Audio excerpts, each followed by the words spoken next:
하여튼 뉴스버스가 뭐 또 의미 있는 특종 기사를 어제 내보내가지고 지금 그러니까요. 화제가 되고 있는데요. 대장동 사건의 이제 뭐 시발점이었다고 해야 될까요? 그렇죠. 김만배 씨. 야, 김만배 씨 정말 대단한 네. 대한민국 법조 기자로서도 유명했지만 이 대장동 사건으로 인해서 본인도 정말 어려움을 겪었어요. 구속됐다, 풀려났다, 그렇죠. 구속됐다.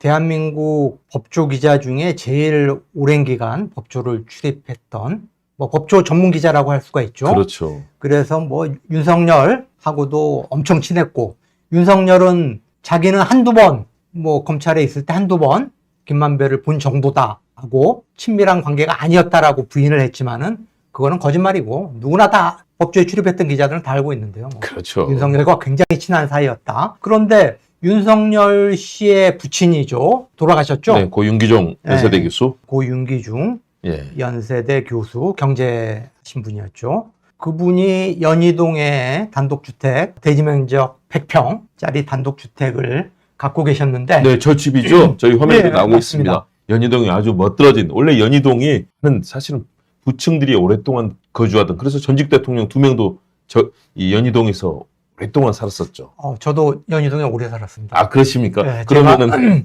제가 어렸을 때 네. 연희 초등학교 와. 다녔고요. 그런데 연희동이 물론 부촌이긴 하지만은 거기에 또 한자촌이라고 하죠. 그렇죠. 함께 섞여 있죠. 네. 동네가 섞여 있고, 저는 부촌과 판자촌의 경계에 있는 서민주택, 산 중턱에 있는. 그 사료가 쇼핑 뒤쪽으로 해서 이제 전두환 노태우 집이 맞습니다. 있고, 맞습니다. 저도 현장 취재를 많이 갔었습니다. 그 당시에. 전두환 그리고, 때문에 많이 갔는데요. 제가 하여튼 어렸을 때 그 동네 몇 년 살았고, 네. 다음에 애들을 키우면서 또 연희동에 단독주택에 한 또 10년 네. 제가 거주를 했던 야. 아주 저기 잘하는 동네인데요. 저기가 이제 연세대 그 후문 쪽 인터체인지에서 이제 연희동 쪽으로 쭉 들어가가지고 서대문 자연사박물관 못 미쳐서 우측. 그렇죠. 네, 그렇게 보시면 되겠고, 이게 뭐 저도 연희동의 단독주택에 만 10년을 거주하다가 그거를 팔고 아파트로 이사를 갔는데, 이 단독주택이 사실 거래가 잘 안 됩니다. 맞습니다. 아파트처럼 황금성이 뛰어나지 않다. 그래서 저도 뭐 몇 년을 내놓다가 가격을 왕창 싸게 하니까 이제 매매가 되더라고요. 이야. 그래서 그 윤기중 교수도 저 집을 내놓은 지 하여튼 굉장히 오래됐다는 거예요. 오래됐는데 저게 뭐 그 당시에 그 부동산 중개업자들 이야기로는 호가는 뭐 평당 2,300, 2,500 이렇게 했지만은 잘 안 나갔다. 네. 그래서 뭐 금매로 한 평당 1,800, 1,900 이렇게 하면은 매매가 됐다는 거예요. 그래서 거래 가액이 그때 김만배 누나가 윤기중 교수랑 직접 계약을 한 게 아니고 보니까 윤기중 교수의 딸 그렇죠. 윤석열의 여동생과 계약을 했어요. 맞습니다. 계약을 했고 이게 2019년입니다. 2019년 4월 15일이에요. 그러니까요. 2019년 4월 15일 날 계약을 했는데 그때 매매 가액이 19억. 그러니까 평당 1,900. 그러니까 그 당시에 뭐 호가보다는 조금 낮지만은 팔릴만한 가격. 평당 1,800, 1,900에 내놓으면은 이제 거래가 됐다라고 인근 이제 부동산 중개업자들이 이야기한 그 가격에 계약이 성사가 된 거죠. 그래서 그때 이제 많은 그 2021년에 이제 윤석열이가 국민의힘 대선 주자로 선정이 돼가지고 이제 대선에 뛰어들면서 전문제가 불거졌어요. 그렇죠. 좀 이상하다. 김만배 누나가 왜 윤석열 아버지의 집을 샀을까? 네. 이상하잖아요. 굉장히 밀접하고 권력과 관계가 있는 중요한 지점에서 만난 것 아니겠습니까? 그 4월달이 뭐 2019년 4월달에 윤석열이 서울중앙지검장이에요. 그리고 유력한 검찰총장 후보로 거론이 되고 있을 때예요. 그러니까요. 그리고 실제로 4월달에 계약하고 6월달에 잔금 치르고 7월 초에 윤석열이가 검찰총장에 취임해요. 6월 17일에 내정이 됐습니다. 예. 6월 17일. 맞아요. 아니 그러니까 김만배는 누구보다도 검찰을 잘 알고 있는 사람이고 뭐 아시겠지만은 대장동 50억 클럽 멤버들이 누굽니까? 회계사 정영학 씨라든가 뭐 아주 회계사 정략 그거는 잔챙이고 그런데 그 녹취 박영수 특검 그렇죠. 곽상도 전 검사장이죠. 그렇죠. 대구지검장 50억. 50억. 다음에 김수남 전 검찰총장, 그렇죠. 최재경 최재경 전 중수부장 중수부장. 이런 엄청난 대한민국 검찰의 정관, 고위 정관들이 고문 변호사 포진하고 있었잖아요. 고위 정관 카르텔이죠. 그렇죠. 윤석열하고도 김만배 씨는 굉장히 친했다. 굉장히 친했고 결국 서울중앙지검장 윤석열이 서울중앙지검장에 있었고 검찰총장으로 유력시 되던 그 국면에 윤석열 아버지가 집에 안 팔려가지고 고민하고 있다는 이야기를 누나를 통해서 들은 거예요. 그런데 김만배 씨 누나가 윤석열의 여동생과 친분이 있었다는 거죠. 그러니까요. 서로 대화를 나눴다고 하죠. 친분이. 근데 그 부분에 대해서 윤석열도 부인을 했고 그 당시에 그 보수지들이 저 주택을 중개했던 부동산 업자랑 막 이렇게 인터뷰를 해가지고 기사를 썼는데 윤석열 측하고 그러니까 윤기준 교수의 딸이죠. 윤석열의 여동생하고 계약자가 모르는 관계로 보였다라는 그런 식의 기사를 보수지들이 썼어요. 전혀 관계가 없는 것처럼 우연히 부동산 중개업소를 통해 가지고 계약이 이루어진 것처럼 보수지들이 그렇게 호도를 했는데 그게 말이 안 되잖아요. 홍준표 그 당시에 윤석열의 경쟁자였던 국민의힘 대선 후보였던 홍준표가 뭐라고 그랬죠? 홍준표 전 의원이 뭐라고 그랬죠? 제가 그 말이 있습니다. 로또처럼 그게 이상한 거래가 하나 터져버렸어요. 그것은 참 기이하다. 정상적이지 않다. 당시 홍준표 후보가 했던 말. 로또 같은 확률이라고 그랬습니다. 로또에 당첨될 확률이 얼마입니까? 그러니까 로또에 당첨될 확률이 얼마죠? 800 몇십만 분의 1? 800만 거의 1200 몇십만 분의 그렇죠. 1? 몇천만 분의 1이라고 봐야죠. 거의 불가능한 것 아닙니까? 서울 인구 몇 명이에요? 서울 인구요 950만 명이죠. 네, 그렇죠. 원래 1000만을 넘다가 요즘 지금 950만입니다. 워낙 집값이라든가 주거 환경, 교통 환경 열악해지면서 이제 경기도로 빠져나가는 그렇죠. 수도권으로 빠져나가는 인구들이 있으면서 지금 950만인데 950만 명 중에 왜 하필 김만배 씨 누나가 윤석열 아버지 집을 사주냐고요. 더구나 권력의 최정점 검찰총장이 되는 과정에 있는 사람. 그러니까 상식적으로 도저히 이해가 안 되지 않습니까? 근데 그 백그라운드를 뉴스버스가 단독 취재를 해가지고 어제 보도를 했다. 당시 김영배 민주당 의원이 그런 말을 했습니다. 온 우주의 기운이 모여야 이런 일이 벌어질 정도다. 정말 기이한 일이다. 그렇죠. 그래서 뉴스버스의 보도 내용이 뭐냐. 김만배 씨 누나와 윤석열 여동생하고 친분이 있었다. 그리고 김만배 씨가 누나를 통해서 이야기를 들은 거예요. 아니 윤석열 씨 아버지가 집에 안 팔려가지고 지금 오랜 기간 고생하고 있대. 고민이 많대. 그래? 그럼 그거 내가 사줘야겠네? 라고 해서 누나를 시켜서 19억에 사준 거죠. 그래서 복비가 0.9% 하면은 아마 1,800만 원 정도 돼요. 복비가 최대 0.9% 수수료율이 0.9% 이하고 협의하에 결정한다라고 돼 있어요. 복덕방에 지불하는 복비. 되게 0.9%를 요구를 하죠. 그렇죠. 요구를 하는데 그걸 다 줬다고 한다면 1,800만 원 정도. 그리고 취득세 이런 걸 감안해 가지고 김만배 씨가 19억 5천만 원을 누나한테 그러니까 추가로 해서 주는 거죠, 이제. 전달을 한 거죠. 그리고 그래서 결국은 김만배 씨의 돈이 윤기준 교수의 연희동 단독주택을 매입하는 데 들어갔다는 거예요. 그리고 4월부터 7월까지 5차례에 걸쳐서 5차례에 걸쳐서 19억에 갔어요. 나눠서 네. 최종적으로 6월 중순에 7월 2일에 이제 최종 지불이 됐습니다. 그래요? 네. 그게 잔금이 7억이었어요. 그러니까 12억을 계약금 포함해서 중도금 해가지고 4차례 12억이 갔고 마지막 잔금 7억이 가서 19억에 저 집을 사줬다. 그런데 희한하게도 검찰이 희한한 게 아니죠.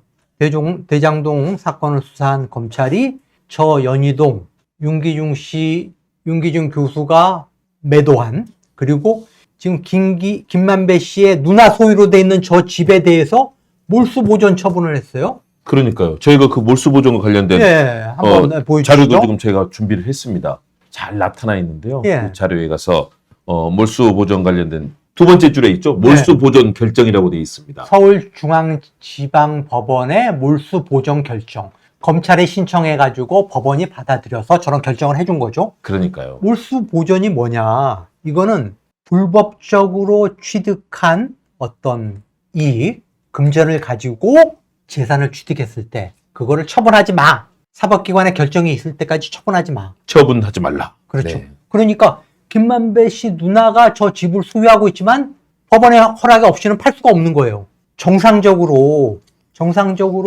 김만배 씨 누나가 자기 돈으로 저 집을 매입했다면은 법원이 저런 결정을 할 리가 없죠. 범죄로 얻은 불법적 이익이나 이를 통해 취득한 재산을 처분하지 못하게 한다. 그렇죠. 다시 말해서 이건 범죄와 관련돼 있고 그렇죠. 뇌물이라든가 여러 가지 이걸 지금 그렇죠. 다루고 있는 거죠. 범죄와 연관된 자금이라고 검찰이 본 거예요.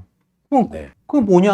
결국은 대장동 사건의 수익금 중에 19억 5천만 원이 누나한테 간 거죠. 그리고 그 돈을 가지고 연희동 주택을 취득한 거나 마찬가지인 거예요. 그러니까요. 네. 그러니까 지금 뉴스버스의 특종이 네. 그동안 가려져 있고 마치 우연한 거래인 것처럼 네. 윤석열이 대통령 하면서 계속 이걸 가려왔었는데 네. 그 내밀한 내막 그리고 특히 이 관련되는 김만배 씨 측근이라든가 또는 그 김만배 씨의 누나 등을 다 취재해서 당시에 윤석열이 이를 알고 있었고 또 네, 김만배가 그렇죠. 고의로 지금 집을 사줬다는 내용을 밝힌 것 아니겠습니까? 그렇죠. 윤석열은 뭐 지금까지도 부인해왔고 아마 앞으로도 계속 부인할 겁니다. 부인할 거지만은 자기 아버지, 자기가 거기 오랫동안 그 연희동에서 수십 년 아버지가 사셨잖아요. 자기도 거기서 산 거 아닌가요?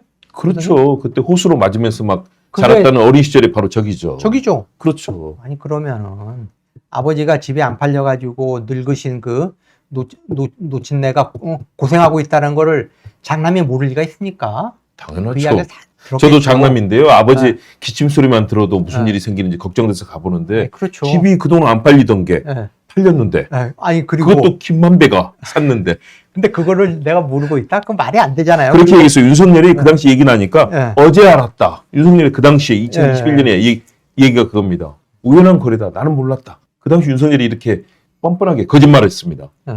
그래서 윤석열은 뭐 지금까지 뭐 내란죄 수괴 뭐 온갖 거짓말에 법원이 정당하게 발부한 체포영장을 거부하도록 경호처에 지시하고 비아폰 뭐 그 서버 삭제 지시하고 뭐 온갖 범죄 행위가 있지 않습니까? 최상병 외압 그렇죠. 의혹 경로설에 따른 외압 그렇죠. 의혹. 외압 의혹뿐만 아니고 뭐 지금 뭐 그 양평동 고속도로 노선 변경 특혜 지금 수십 가지 지금 죄목에 의해서 지금 그 특검을 기다리고 있는 상황인데 두 가지 죄목이 또 추가되게 생겼어요. 뇌물죄. 그렇죠. 불법적으로 얻은 이익을 가지고 김만배가 저 집을 사준 거잖아요. 그러면은 윤석열 입장에서는 그러니까 윤석열이라고 하는 검찰의 최고위급 간부, 당시 서울중앙지검장이었고 곧 검찰총장이 될 게 유력한 검찰 간부의 부친의 집을 사준 거잖아요. 그러면은 그 재산 가액 19억 그것이 뇌물죄가 성립한다라는 게 변호사들의 이야기예요. 야. 법률 전문가들의 이야기. 다음에 또 하나는 허위사실 공표죠. 사전에 몰랐더라도 사후에는 알았을 가능성이 굉장히 높은데 계속 부인을 하잖아요. 그러니까 이 같은 내용을 지금 김만배 씨의 측근이 다 밝힌 겁니다. 그렇죠. 그리고 그렇죠. 그분이 그런 말도 했어요. 당시에 김만배 씨는 법조를 취재하는 네. 아주 고참 기자였기 때문에 부친의 집이기 때문에 윤석열 대통령 당연히 알 수밖에 없었다. 그렇죠. 그 얘기를 직접 그 측근이 이제 증언을 한 겁니다. 그렇죠. 그런데 자기는 몰랐고 그거는 우연한 거래였고 부동산 중개업소가 중개를 해가지고 우연히 거래가 성사됐는데 보니까 뭐 김만배 씨 누나였다. 나는 전혀 모르는 거래다. 라고 이제 딱 잡아떼는 거죠. 그리고 그 당시에 대선 과정에서 이것을 우연한 거래였다. 예. 몰랐다라고 얘기했잖아요. 예, 이거 허위사실 공표 아닙니까? 그렇죠. 그렇게 이재명 대통령을 공격했던 바로 그 허위사실 공표. 맞습니다. 거짓말한 거잖아요. 국민들에 네, 대해서. 맞아요. 이것도 처벌받아야 되는 거죠. 그렇죠. 뇌물죄뿐만 아니라. 그러니까 뇌물죄와 허위사실 공표. 뉴스보스의 단독 취재를 통해 가지고 윤석열의 새로운 범죄 혐의 두 가지가 드러났다. 야, 이거 엄청난 일입니다. 그렇죠. 거기다가 네. 등기부 등본을 통해서 확인한 바에 따르면은 네. 윤석열이 상속을 포기했어요. 예. 다시 말해서 아니 아들이고 아버지가 돌아가셨으면 아들이 상속받는 거는 사실은 옛날에는 아들이 거의 다 받거나 아니면 가족들에게 일부를 주고 장남이 더 많이 받거나 요즘은 그렇죠. 균등하게 분할 상속하는 그렇죠. 하는데요. 그렇죠. 그런데 윤석열은 어머니와 여동생에게만 상속하도록 하고 본인은 포기를 했습니다. 그 등기부 등본도 준비가 돼 등기부 등본 있습니다. 한번 보시죠.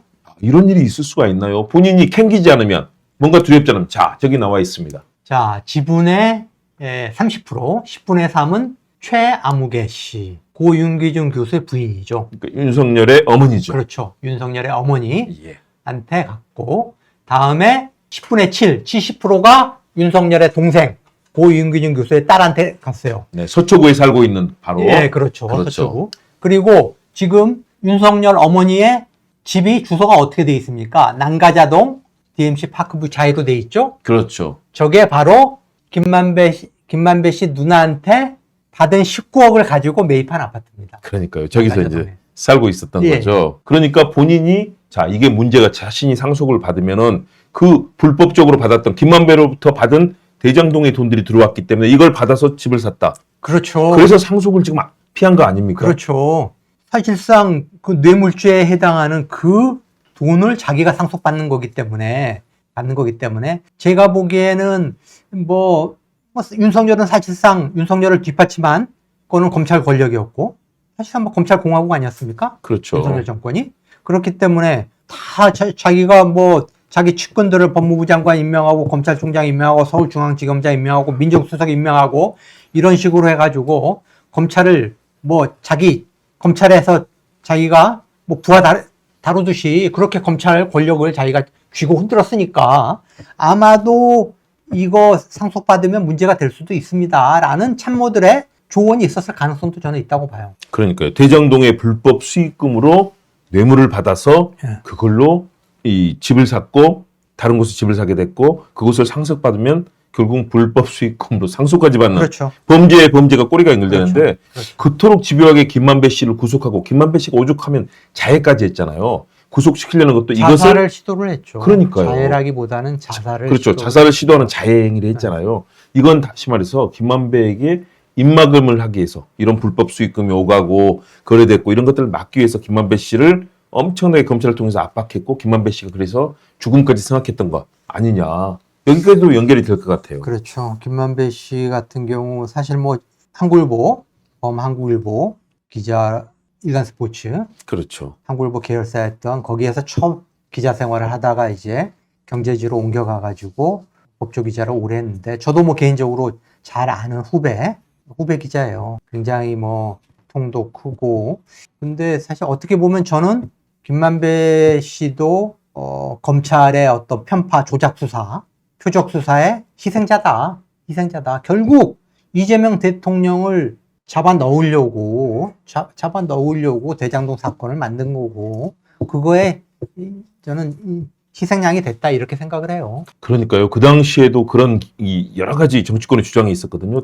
지금 우리 이재명 정부에서 정무수석이 된 우상호 의원 그 당시에 더불어민주당 총괄 선거대책본부장이었는데요. 그런 얘기를 했습니다.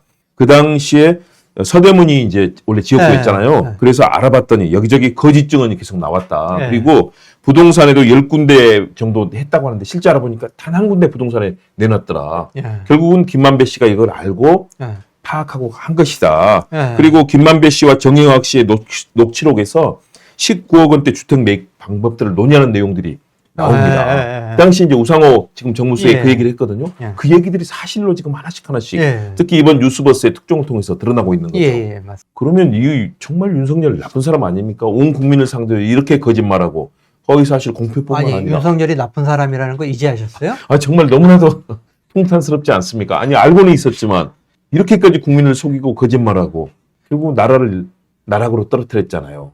이번 특종의 의미 그렇다면 자 뉴스버스가 이제 특종을 했습니다. 김만배 씨의 측근 또 김만배 씨의 뭐 이 누나 또 가족 뭐 여러 사람을 통해서 지금 취재를 했는데 이게 앞으로 윤석열에 대한 재판, 특검 수사라든가 많은 부분에 영향을 미칠 수밖에 없겠죠. 그렇죠. 지금 뭐 내란 특검, 최상병 특검, 김건희 특검 세 개가 있지 않습니까? 그렇죠. 근데 뭐 내란 특검하고 최상병 특검은 지금 명백한 지금 두 가지 그 큰 대형 사건에 대해서 특검이 진행되는 거고 저는 뉴스버스가 어제 특종한 이 사건 김만배가 대장동 수익금을 가지고 윤석열 아버지의 연희동 자택을 매입해 준 거 뇌물죄와 허위사실 공표 두 가지 혐의는 김건희 특검을 통해서 규명될 수 있다. 아시겠지만은 김건희 특검에서 지금 다루는 범죄 혐의가 16가지가 있어요. 그렇죠. 16가지인데 그 중에 하나가 윤석열, 김건희의 허위사실 공표, 온갖 거짓말, 국민을 그렇죠. 속인 거. 윤석열 아버지의 연희동 단독주택을 김만배 씨 누나가 매입한 거, 그 부분이 전혀 우연한 거래였다. 자기는 전혀 모른다. 그냥 부동산 중개업소에 내놨는데 거기서 우연히 김만배 누나가 와가지고 거래가 성사됐다라고 하는 이 거짓말, 이 부분도 다음에 뇌물죄, 이 부분도 저는 김건희 특검에서 수사가 이루어져야 될 부분이다. 규명돼야 된다. 이렇게 생각을 합니다. 야, 근데 김만배 씨의 인생이 참 기구한 것 같습니다. 그러니까 그를 통해서 엄청난 대장동 수익을 올리기는 했는데, 네. 누나를 통해서 이제, 야, 윤석열 아버지 집이 안 팔리고 있다. 얘기를 듣고 나서 내가 사줘야 되겠다. 네. 다시 말해서 검찰총장이 곧 될 것이기 때문에 거대한 권력에 대해서 사실상 아부성의 뇌물을 주면서 김만배 씨는 잘 보이려고 한 것 아니겠습니까? 뭐 모르겠습니다. 뭐 상식적으로 이제 보면은 뭐 그러리라고 이제 생각하기가 쉬운데, 제가 아는 김만배 씨 후배 기자 김만배는 사실 굉장히 좀 집안이 그 부유한 집안이에요. 네. 그 수원 지역에 엄청난 그 부동산을 갖고 있는 그 지역에 아버지가 유지였고 굉장히 좀 풍족한 집안에서, 그러니까 뭐 굳이 대장동이라고 하는 그 시행 사업을 통해서 벌어들인 돈 그것뿐만 아니고 원래 부유해서 굉장히 그 기자들 뿐만 아니라 검사들한테도 자기가 밥사고를 샀다는 거 아닙니까? 그러니까요. 아니, 그가 그럴 정도로 하여튼 통이 큰 기자였고, 다음에 뭐 이 언론계 몇몇 참 안타깝지만은 제 이제 후배 기자들 몇몇 언론사 이제 법조 출신 기자들이 그 돈 거래에 얽혀가지고 참 곤욕을 치렀는데, 제가 아는 김만배 기자는 대가를 바라고 돈을 빌려준다거나 이렇게 하는 그런 기자는 아니에요. 굉장히 원래 그 부유하고 호탕하고, 그러니까 선의로 그렇게 많이 베푸는 그런 스타일의 기자다. 그래서 윤석열하고도 워낙 친했고, 윤석열이 물론 이제 뭐 나중에 자기가 이제 뭐 비즈니스를 한다거나 그런 측면에서 도움이 되겠다라고 이제 생각할 수도 있지만, 꼭 그거를 목적으로 해가지고 사줬다기보다는 충분히 그럴 자기가 재력이 있었고, 이거 참, 그러니까 선의로 이렇게 많이 베푸는 그런 스타일의 기자였다. 그런 측면에서 우리 고재학 고모님께도 선의의 많은 베품이 없었습니까? 김만배 씨가? 만약에 제가 그랬으면 저도 좀 언론에 오르내렸겠죠. 네. 언론에. 워낙- 저도 이렇게 조금 했으면 또 50억 클럽에. 네, 워낙 청빈한 삶을 살아온 언론인이시기 때문에 그런 일이 55 발생하지 클럽에 않았습니다. 또 이름을 또 올리는 또 그런 계기가 됐을지도 모르는데, 그때는 그 일간 스포츠에 있을 때는 친하게 지냈지만은 옮겨간 뒤에는 사실 뭐 전화 통화 가끔 하는 정도, 네. 이렇게 만나가지고 이렇게 밥 먹고 술 먹고 할 기회는 없어가지고 얻어먹지는 못했습니다. 네, 네. 같이 그런 사실은 친분 관계를 넘어서서 이제 이게 사적인 이익을 추구하고 불법을 저지르는 단계로 가면 문제가 되는 거죠. 저는 그래서 지금 필요한 게 우리 김만배 씨가 이제는 양심 선언 고백을 할 때가 됐다. 우리 뉴스버스가 이왕 톡쪽 나왔으니까 뉴스버스에 한번 하시면 좋을 것 같아요.